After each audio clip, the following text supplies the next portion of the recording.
Donum abo apamu adesimama yebemo bibia ajo ameho akwa ba Pent Radio 100.1 nonum ne fa ekase eboso enie ye kai adehye ebio se ene enso ya yehomomo anase me June ebosome no ne da etoso enum yaji adwa yede ensam no nyina yabo no bede ensanim na afi yatimi enso ede abremo na adwumako bi nso adaroma ebebo enachi dom Kadi shie nyina bio se Dante Information Center eno so live Pentecost Junction fe yase Santemantemu yade se ono so adehye won patam ho anwumere obenya ochefa wono wa amono ne adehye omso won tentafidie so obekọ Pent Radio 100.1 Facebook live ensemi nyina yade se eno so obenya bia che na fe wonya bia ti na no akiri wansan so atimide wadwenkyere aba ensam no anwumere de edimu akotini bi enso enie Snate panyine kwankyerefo no munyamfo kwasi afreban ni wona ebo amanie ese eye social and insurance trust no enya technology ana ye kasase bia abefo kwan so ene wo mo ha kase pa sa manfo beti ase na won digital platform na wode aba no won so ebetimi ahunu ne yusu Ora Sam George enso akasa kire se anti-LGBTQ bill no enya dia Womo besanso abiemu atumu biom asanso atwetwe ho nkomo nti sene ye ya womo apase no womo hwe animu se bekwakopiemu ewo Ghana mampanyini ensase Peasant Farmers Association Ghana ayakuafo nkuma ahodo ewomu no ede ato abanim se wadama wonkeka won ho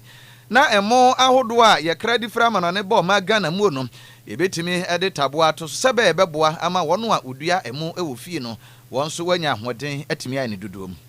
Enano atorenchema esi wo Accra Central Police Annex honom no enamso ama Ghana National Fire Service for eka sachire senyade a womo ba asoye honom anabia ye ho emra na ensuo engu womo anase ensuo enka wo ho Kasiabo emu no yebekwa agokansiem na otumfo setu abebi otosumie no Santeman hene nana obedi animu ama nana ekwa kudi animu ama opening ceremony anase dwumade de ebe hyeso no watimi atia no Yebekwa obi manso Niger amani efiri ho ba nyina ne se omanfo aduanan enkono na sabre wo meti unananom ensiedo kase mu wo beti emu enchiremu Aseda bia wo ho ayemfa bi ma Henry spices no Henry non dairy powdered milk na spices no flavors no eya hodo nwotwe eye 8 na ye wo Henry chicken ewo ho ye wo noodles de ho ye wo indomie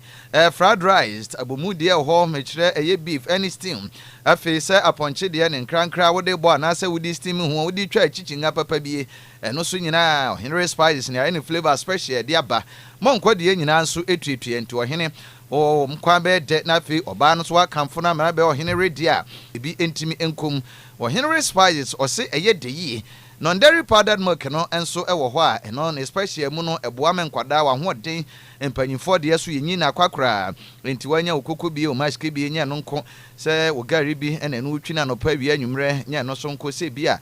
Tom Brown rice water nyina die bi e de non-dairy powdered milk egbumu de we se o nsabeka ohenere ahoma ne 020 7805398 and 0244 525 908 Ejmako ya daroma ena ebo enachi dom akenkanfo ye nuanu mienu ka kire kwabena badudua menemu nuaba Afia fosuhima ye dan hotel ye ba ye de nsem nkiremu ebedam Pent Radio kasi eboy adwumaku a afa ho ka eye Ohenere spices any Ohenere non-dairy powdered milk Aresimama yanyemre ne anye ensem no enso enkiremu Sabre the Director General Whether yes, social insurance, national insurance trust, SNET, Equono enso anuom. Urumyan for kwasi afre bini. Ene wade atudwa se a pension scheme amateur a SNET no. Ne how kasiye pa wonamu no enye technology ana omanfo dodo nsusu se. Abefo kwaso ene wobefa so ebetimi ade wondwuma no eno na akwakwa how kasiye a wobeka se ene empokura no wo famu. Ne mum ne how kasiye pa bruni ebeka se digital platform ene mpanyimfo de aba se ankrankre obi bia betimi atena ne fie ne office ana se baabie se claims ene opese woye ana empokura no ono so obi a wobusa ko sabi ne mpanyimfo yina no ene muntoto ya wodo no a enka ne tentem so no a woya no enso atimi aye nenso enei akwakwa wiem se dodo no a ye maame ene ye papa no mo anim se snete no wono na dodo no a se wokọ ahomegye mu a obedi nso mfaso no saa digital platform no enya de se wodidi dwuma bibi kura mu nhyada enimu enu nti enu akwa ha kase ada ne da no se ebre so se obi eba beji ni claims se bia ni sika ho ntotoye na ahomegye mu enwanam eteto ho ne kakrakra de bema no no Jesus afọ no bo anamom eba home office enti se ye de be hyehyɛ ye de be fa mprama mu ye de be fa mfidie mu ebetoto bibia be wie no na kyese eno no ekwa kodi mire bebre se wo ya ne tifie na obusa kosan ye yi ano fa data we bra na mpanyimfo to office ye na o ma ye ntotoye enka wo ba ne se bi ade ba komienu bi ewie ani abode ahyem na aboa mom so krom han ha wo mo nanso nei akwa wiem se saa ne ma ni nyina no akwa ha kase enso edi amawom eninti se ka technology anasa be fo ne ntintafidie so a ene senate no wo mo kɔ manim e wo ho pa nanso no se omanfo dodo no ano a wo mo kɔ mamegye mema ne papa no mu a wo mo mpanyim fie so no wo mo beti ase na wo mo platform mo de aba no wo mo so betimi afa so na wo madi so dwuma na aboa wo nyina no eno na akɔ ha kase pa enti ne krakra mu se wo pe customer bi feedback na wabusa kosan bi na kyena ya no befa saa digital channel no so no ayedin e de amom adodo no a jeso obo na mo de ba o office eno enini wo mu kese a pa enam so a wodi mu nkyiremu enso e de ma ne kakra wodi to dwa bi enie. Automation has really helped. But one of the things that I believe we need to work on is the mindset shift as to the use of our digital channels. You know, if you've invested in technology, but you haven't gotten people to accept it and use it, you will not get the benefits that you see. And that is why we currently have set up a department whose core job is to look at our digital channels, to get people to use it, to get feedback and ensure that consistently we are nimble and improving for people to use with ease and convenience. So that really has been part of the success story. Now, the other thing is that we also made a conscious decision, let people know the convenience and ease that our digital channels bring so that people use it, and then face-to-face becomes complementary to the digital use, which is more convenient. Today, you wake up in the morning and probably the first thing you pick is your phone. You probably will go on WhatsApp. Let's look at how we live our lives and let's give solutions that mimic how we live our lives. Enia yekotie ye ayorum nyamfo akwasi afrebani wone na director general edema social secretary national insurance trust ichasuti afre no senate empanyufo eba no anti LGBTQ bill no say ye be passe empanyufo a wo mani edi akire pa owura Sam George wakaho bi pa na emra Ghana mampanyini His Excellency John Dramani Mahama Woma metina abenwa ni mu ana NDC amanyekuo no ehwe ni mu se Ghana fo betintim won so na woma ba betina so no na opanyi yi wotaka pa se nyame ya adom na womo ba wo behwe se sa bill yi womo besan na ba beye emraketi ebesi ho kwan se oba ene ne yonko ba enware sanso na bema enso ne yonko ba enware ema ni nya yie na sa bill aye ka ho asem yi enano ene ba beto mu se empanyufo ahwe ama wono mabobo ho ama sabre de wo masan na wo made atomu enu nti wo mo twen se Ghana mampanyini John Dramani Mahama wono so ebehwe na afi wode ne nsa hyase na ne krakra mu kra no atumi ababeye emra enam so ma ho nsem de dejaa empanyufo binom eba bekaye eye dom kuma no wo mo de babetu dwa kire se wo hwe sa emamre yi afa ko bi wo hono a enye ehun nsem a wo mo de tu dwa no na kire se we mom no afi kra na wo mo emma ho kwan so manfo emmo ho dawro tonton sansan na afi wo bia na nidi ho bia wo no so emfa ne ho endom mu bi na eno ena owura Sam George wode nsem bia to monten so kire mu se ensem a enam so emma emrehebedwam ka samafo wononyafo Kingsford Bagbin wode nsem bi tu dwa na wo kire se emre kra eye emrehebedwafo wo mo tena se ebobo nsem ne ho no wono kra ne woni ho na wono so amfa na no antomu bi enu nti wo san frɛ se wo mo se dwabiomu se wo mbetena emrehebedwa na mampanyini His Excellency John Dramani na tumi ababeye amamra sabre ye dia tumu ewo mayimu. I think that that's where we are. Parliament should transmit the bill, warts and all, irrespective of whatever drama may have conspired. Parliament has done its job because the art of a rescission of a passage of a bill is alien to our standing order. Everything that we do in this house, Parliament is a house of rule. If it was, respectfully to Mr. Speaker, it's not a house of appeals, it's a house of rule. And so if there's no rule in the rule book that gives us room to do what he wants to do, I'm saying that there's still a room in there. The presidency can come back to us and say, Parliament, reconsider 1, 2, 3, and we'll have that debate on the floor. And then and send it back.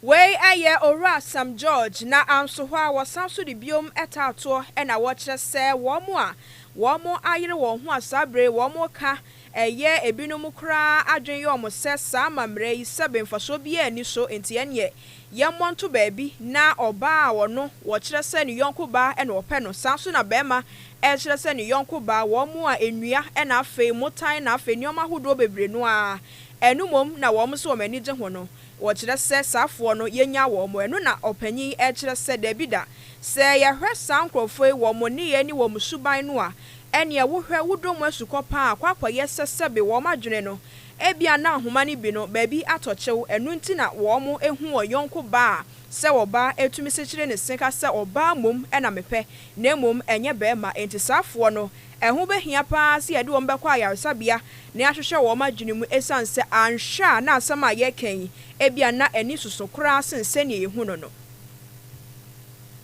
All of this onslaught is a mental condition. Homosexuality is a mental aberration. It's an aberration of the mind. These are people who need mental psychiatric care. And I'm not just saying this because until 1976 in the United States, homosexuality was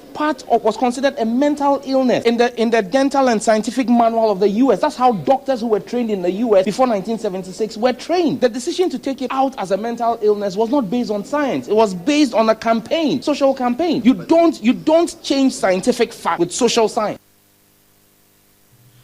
Way aye oswafo a wono ene hye nkitahudie ho ense Yebe free over Sam George ensen semi emu so na fe yabo enso edi ewra ensam foforo mu na yewra ma Peasant Farmers Association ayakuafo wono a woye ninkuma mu won kabomuku ene enso de adesede ato abanenim sɛ enmanimu ya ba no enye nhyehyɛ ya hodo enkanka tran ya wona hwɛ Ghana kuayo ensam so nyamfa rekopoku enso eda no no sɛ emo ne dua yade a ya wo ma Ghana mu pa ne yakora ne ni ahoden dodo a na enkane no ye wo saa emo nhyehyɛ no na enei akuafo dodo no a anyini aba we yensase no so a ye wa akese ahodo wo ho a wura nom wokɔ wo man ye mantam ahodo na tifi na naafo ne mfimfini fa ahodo no mu a emonom ayade ese ne do no enso ekosoro yi na ekokoba enam so manfo dodo no a yedi ama no ne de ene de takra ba o ma Ghana mu no emanwuma a wo ye nyina ese kwakoye obiriguo eno nti krata wode aba monten so no national president our Ghana Peasant Farmers Association no enso ano no nyamfo Douglas ano ene ne wose association no abayana mo awu nema hodo a yetakra fra manone a emo no so no edimu ntintiman pa na fe de akuafo bedo no ma Ghana mu na no esa aka tata ho no na ese no eno no yebeyi ade afiri wo na aboa ma obo ma Ghana mu ade esu edua no yebedie na fe yedi de yebedua so na aboa ma akuafo so odomo no wom so asetenam yedi atimi agina brane na PFAG foi kire se we monitoring ahodo wo ye ene empo right producing regions ahodo no a hamu nchichemu be sa duokono eye akuafo a wodua mu ni nyina ene wo momo ahodo no ano yade se etata ho a empokura no aban so wode nhyehyɛ ya aba a wode ba bɛboa nanso no de gyina na ya de se gyina tum sɛ de adi fira ma ne bɔ ma Ghana mu no atɔ manfo katrema se nti de awodie nti de edua no ma Ghana mu no a local rice no so kura no enkaye no ɔmanfo dodo nsusu sɛ ne boɔden na ne bo a ɛde no so kowie sɛ kakra bi na wɔ emonten so nti sɛ yade sɛ local de no ɛkɔ yedwa akuto dodo no amu a kɔmanfo dodo no benya bi atɔ no no bɛboa ma ne bo nso aba fam akuafo so atimi akonkan eni nti sabre farming season no foforo no yeduru so na akuafo dodo na ɛhwɛ sɛ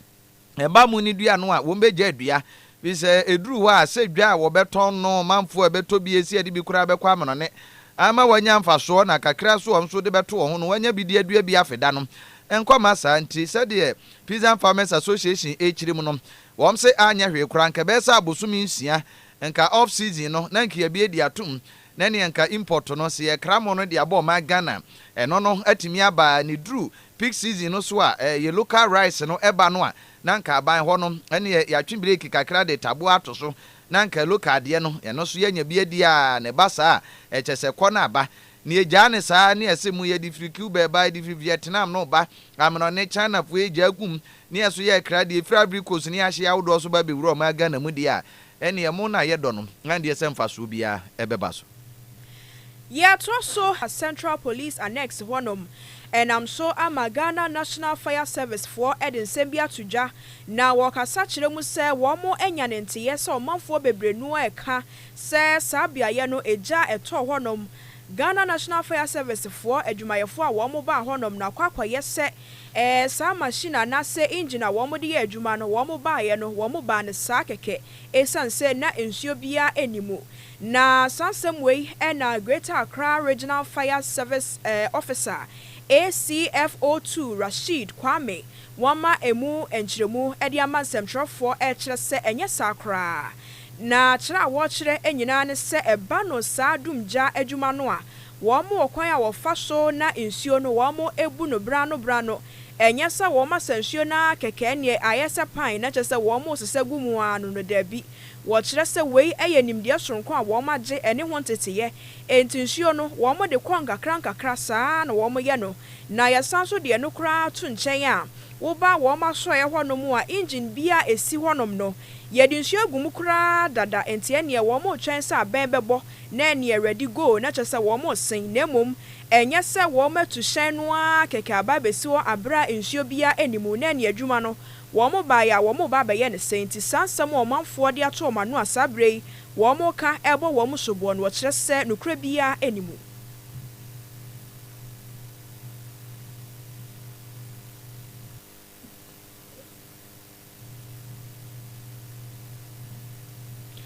Abusia ye boy homoden se ye betumi enya opanyin no ene naso ye nyanyaye enu nti ye betoa ye nkase no so ye nya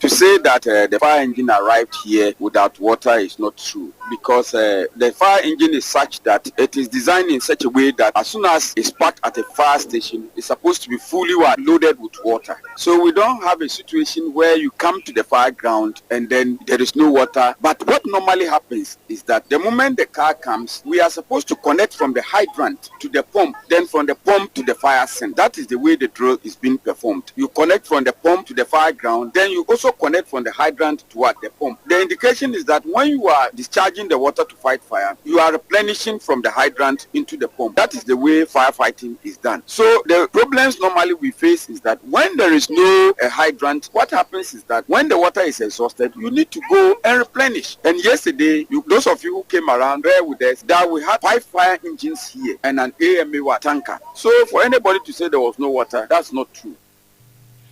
Way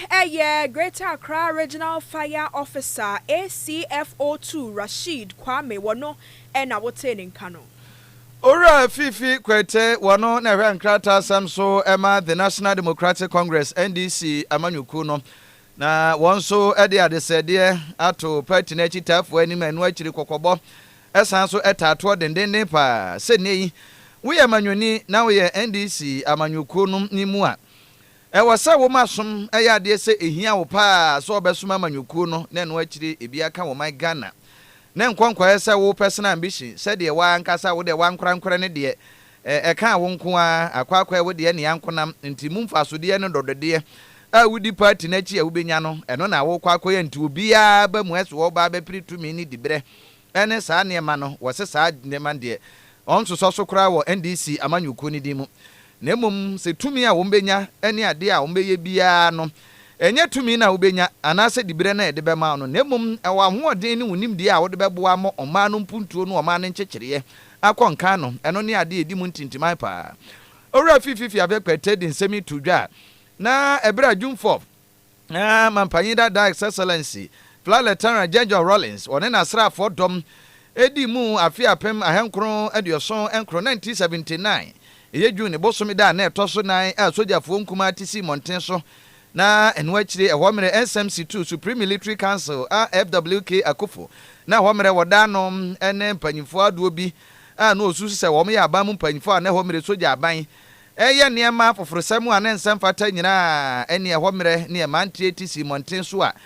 ku kɛseɛ si ye ne mu no ɛna ɛnam so ma wɔte Armed Forces Revolutionary Council AFRC no ɛba bɛsi SMC tu no so na mu nam so mpanyifo adoɔ bi ɛde sɛ afirifa no nyinaa kotokanom ɛna mu a wɔm so sɛbe ɛhwere wɔn kwa ɛne ebiri sɛ owura Ignacio Kutu Achampon nom a na wɔm so yɛ sogyafo SMC ɛne akofo mu a na wɔm so edi animu a enti na yɛ nkae dum mfinhyia aduasa aduanan ɛnso so 47 ɛyɛ anniversary commemoration ɛna no so ɛkɔ so a owura 50 adekwete egina mu de nsɛm nyina ɛde to dwa na wɔyɛ no wɔde obi te sɛ mampan dada wɔnyɛ no ba bi kro Professor J.E. Mills ɛne mampan John Dramani Mama ɛna yɛ mfanto ho a wɔkyerɛ sɛ ɔhwɛ mpanyimfoe num ne adeɛ nyinaa no a ɛnyɛ sɛ wɔpere wɔn ho bebree sɛ wɔba bɛpere tumi sɛ tumi na yɛ ɔmo de na mmom ɔmo yɛ mpanyimfo a na yɛ adeɛ sɛ ɔma no afe wɔn ato wɔn nsa afrɛ wɔn sɛ wɔmmra mɛsom ɔma no ntima no mpanyimfo mgu so a ɛsom a papa mɛs deɛ wɔnyɛ no ba bi korɔ nti wɔse kɔkɔbɔ no ɔde ma sɛ obi biara wɔpɛ sɛ wɔbɛyɛ amanyɔkɔ nim ne anaasɛ mu panyini no ɛni kwa sɛ ɔkɔyɛ ɔno a nkorankora ne deɛ ne mmom adeɛ bɛhyɛ ne nkura sɛ wɔbɛtumi asom ɔma no na aboa ma ɔno so ne daakye atumi awieye ɛwɔ amanyɔkɔ no owura fifi kwete ne nsɛm a ɔde to dwa bi enie National Democratic Congress to appreciate that this party did not come as a result of orchestration. This party was not born because one individual was desperate to scheme his way to leadership. This party was born because an individual has fire in his belly, his conscience prickling, and the fight for his country, the truth that people should be liberated, that fire that blazed in his heart. That was the beginning of this party. And we've been blessed. Apart from he emerging natural, the leaders that have followed him so far in Prof. Mills, natural emergence. No orchestration, no manipulation, no passing corners, trying to deceive his way into leadership. No, he actually was not even interested in leadership. He had to be approached 3 different times to even accept the position of vice president. That is the spirit of the NDC. That is the spirit that came from June 4. Not selfishness, not greed, but the desire to serve. Ene a yekotie ye eyowura fifi fiave kwete wono ena etwetwefo panyini ema NDC amanyoko Ampanyifo wonom ewo Offenso North Sabredia womode womecha ehumemu ehwe ni mu se nyame ya adomu a womo behwe na fe womesi eye 24-hour economy model market ewo enkenkenso na sadwumadie yase empanyufo bebrenu a atwotwowro ena womo ba ase wohwemu se abankrache panyini ebano district coordinating director afe assembly staff ena nananomati na nkonwa mpanyufo bebrenu a ena ba adwumadie ase ya womo nyina eba betwa hyiaye na afe womo etwa ahomemu na enkomodidie mu ena abankrache panyini ya wono ena ewo Offenso North Owura Kaiser Ofosu Achampon hunu se 24-hour economy policy no a wobo ho dawura boy no sabre womo ewo Offenso North afi na edu womo so se womo nso wonsa ebeka wonom chefa na wo kiremu se sa edwai womo nyasi a ebeboa ama kwaniabedie se eba no edwadie ho nsemo womo eye adwuma ene mpo womo epese woton ade every womo etonton nyoma no honom no ebetumi akwoso yie pa de ama wonom enkonko ba se ebia bese bia anadwum ho ana ahomache ebia na wobi kwa adwuma esanse womatoto shops ahoduo mu nti na se ebeye anipa ho ne nsa beka saa de kro ne nti na cha se no so akwakoya asem foforo ni nyina aka ho bi ena womo ehwe esi saa dankro ya na se edwei ya womo hu ne se beboa ama sika etumi akọ na fei womo a epese woye adwuma wo ho ena womo so epese wonya so mfaso no obia ebenya ne chefa apart from say ye besiasi wo say Ghana ya kasa omanpanyi na ebesi ye no sa ebepeja ye local economy if you say ya maame nom ebeton ade ye papa nom ebeton ade eno no da enchea sabre ya ye ba be fi asie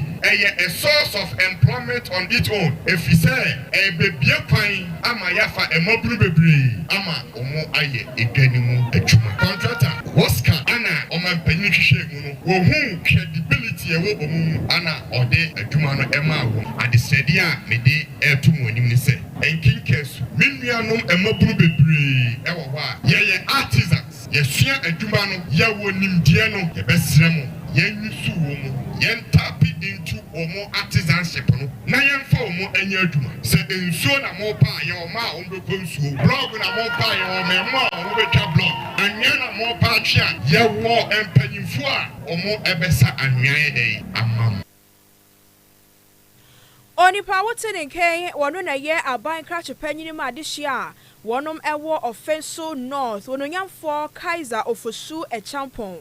na ne krakra mu no ena nana tachi amwa ya wono eye jasehene ewo nkenken so traditional council wono so ede afuto ekwo ede ma Ghanafo ne titiri wonom a ewo empotam honom se ebeye a wo monhwe na fe edwa ye ba besi wobia betumi abon homoden na wanya somfa so mapa afe wo monhwe se wo beka wo ho abomu na entokwantoka ena wei watimi wakame wochina mene wonkasa ye ya akasa nyina wochira se wo mo enhwe ne wontwamu afe wo mo kɔ wonkotodwa ni mu a wo mo nsrem paebo ema Ghana mampanyini ena afe abankrache panyi sene ebeye a ebrano mpanyufo mienu betumi aka wonti apam ho na wo matumi aboa amampuntuo akoso ewa soye ho yeda yewra mama ase yeda mpanyufo agogo aya ase yeda yewra DCE ene na pamfo totu ya mo tutu ye ema ni wie peye ene dwumadie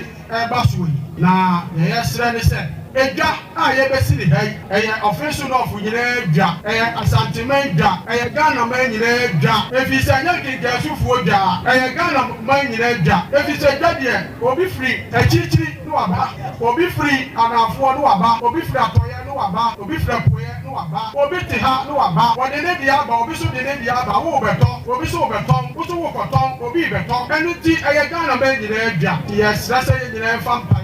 Bible. Never be mutie, never pruye, never odo. Then ya watimi wakami. Na adepa bano. Ya nisa Ghana fuo. Na boyan, boyan wa konfuma. Ya deba. Ya dia dabadia na abrewo. Ya se branda benyi wa no konfuma. Etie nyina ya mompai papa ma ban. Opanya wotin nke wono na ye jasehene ewo nkenken so traditional council nana tachi amwa. Yebe free nana tachia mwa ensemi so na fe yewram otumfo setu abebio a otoso mienu santema hene sabre de eyade hye nyina nimsem sebosumi ya yewomi nida etoso eyedunum so ekọ ewiase nyina mfie na agokansie no ekoso efra na ye world cup no okuru abako amahodo ye kwakwapre eho agokansie no afi ebekoso ewo North America na North America amahodo akese miensa na eye agokansi eno so ebekoso United States of America wone eye Canada eni Mexico a wo munyina no aman America ene wo so no ebohye enu ti amamre eni amane kwaso no eduru ho a wiase afana nyina eye ntotoye na afi yede abie agokansi enso ano na emu enanam so na His Royal Majesty na Santemahene otumfo setu abi otosomienu na sabredie Blasters 2026 World Cup no eye group reopening match ne Panama ebebono ade se ebekoso wo BMO Field wo Toronto Canada manum yebebo ye de June na mbosomida etosudunsom enu nti amamre ne amane akwaso no wese obi anu kra na no na sabredi Canada ban ene ne mpamfo ahodo aye entotoya ahodo se obeto wonsa afre nana ba beka ho bi na wode nani munyam aba beta dwumadie kasie mi se enso akire na afi amomatimi abia no kra enu nti dwumadie no June no ne de etoso dunum na ehya ase kopem eye nila na boso de etoso eye dunu ba ko no June mu no enu ye opening games ahodo no a enti Canada ene Ghana Chamber of Commerce ene ne partners ahodo ene nei womo edi animu a oni FIFA 2026 World Cup Business Summit eno so bekoso Toronto no na eye panyina wato onsa edi afre no a bonu beka special guest a oba beka sadwumadie no enso ase na we mu nyina no eye de o my Ghana eno so na anu ada ni Wales ma no edi kokobo animu a eno kowi akire obi a hye no yonko baako eno ye nsiesi ahodo a ye de eboaboa ye ho na fe yakọ akwakosi Akan ni bie na ni nyina hwe animu se June bosomi de tosudu ansa na no ye machi etwato okra no ya yonkofa kansie ni Jamaica ma no enso ebebo edibebo ani na no ewia ne ya boabo na afia kwakopiem wo Canada ho ne agokansi awdo opening match ne Panama enso edebe hyehyɛ so na wokɔ ye group no mu a eye group F anase L ene wo Ghana yene Panama ne England ene Croatia ene ya de se yede enso ekwa kwobɔ ani adehima ma ebegyina so ne ahometew yɛdan ho aba ye ba yebetwa su na afi yawie ensem ni nyina ɛwɔ amanone ensem mu Midofo a minni ho agro na nsɛn die waduane ne da no ayɛ soronko ane omura ohinere spices abafi aduane de ayɛ soronko ohinere chicken seasoning sɛ wototo woche ana woyɛ akokɔ nam ho bribia fa kakra som froye no ohinere stew seasoning no bɛma na jeta jollof no ohinere jollof seasoning ma no hwam ne odew mu odew fried rice no kra die ohinere fried rice seasoning Emma me fredwa frede aponchin kakra no me do ohinere go seasoning na ye asam na ne se mira ohinere seasoning powder ya woni beef shrimp noodles any de keke eka ho anunsu ede aduane ne hwam ne ne de no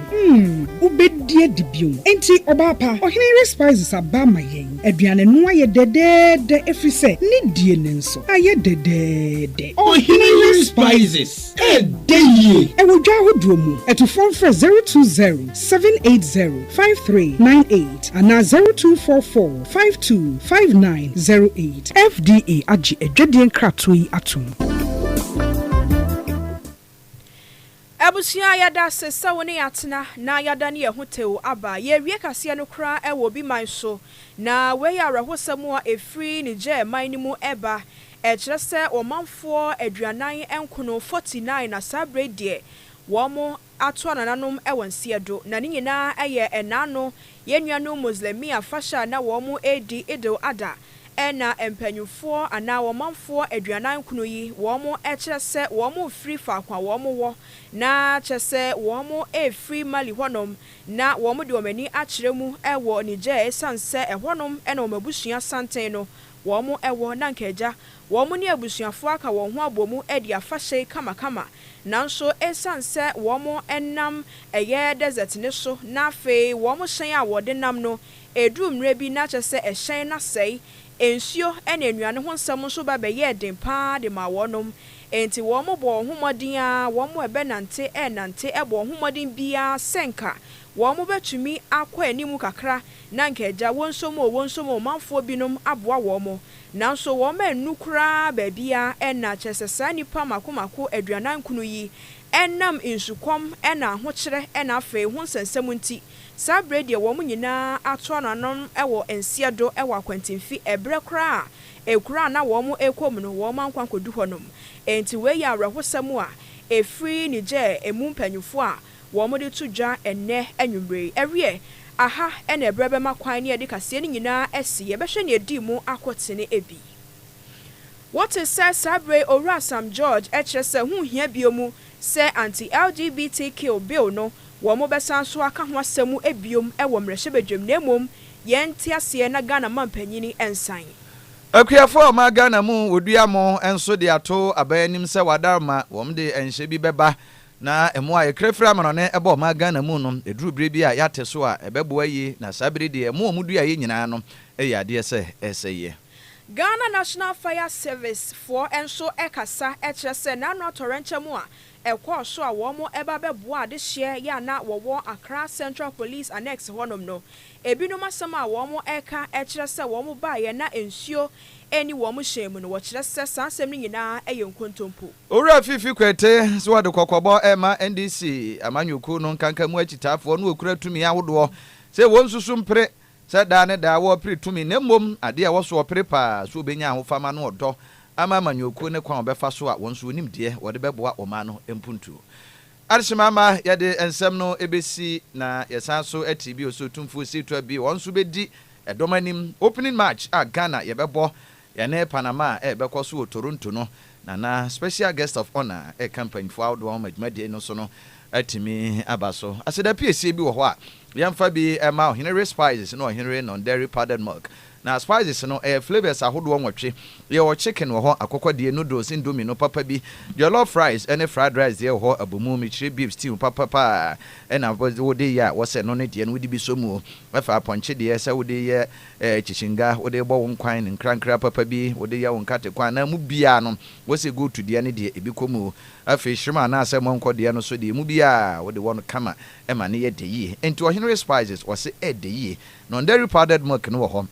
eboa ma mofra no wapom den panyimfo so enyim akwakora anti akuru panyin wo so bia wo pe no dairy powdered milk dia wo se eno so aduane bia etwa neutral nti wodi gumu a eboa de so ye eno nti pe bia kira kwan mo amutu akoton ankrankra nyina no obefre 020747805398 0207805398 and 0244525908 and semi etwaku ya yeko Facebook live yenua Tony Gates wono enedi ekoko pie mu eno akiri Damte Information Center for yase Pent Junction ho anwumre live ema de hie nyina enso no atibi yeko newsroom aseda bi wo ho a yemfa bi enso emfama mame amaboama ene kwabena usu adiomi wadarma enso esansemi mu menya mu ahoden enso etimi edebremo makenkanfo esu edi ho chiame no enuano mienu ka chire kwabena badudua menimenu aba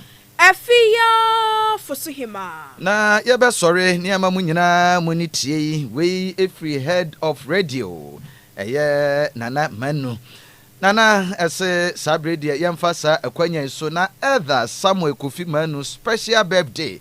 papa esre onyame ahoden pa na ahoden soronko ene ninshira ne nimde se enko enso emfamam na wankasa wo fa se head of radio na manu ena sabri okasai ochese edo a wo de ma no ene abusuani nyina wo srempaibo ne ahoden ye na wogina numere ana numbers ye 624 ho no ena ogina so asre onyame ahoden ni nshira kase pa se wonti nanim enso enkyerɛw na ɔma nanim onyam no so no enkoso a enye kase ema se sabri mfia wudi no ɔma afefoforo a osimu a ɔbade de adom no na sumdwe enso enye kase ɛwɔ so emuso no onyankopɔn onhyerɛw sika ene ahoden fam enu nti ɔsan so gina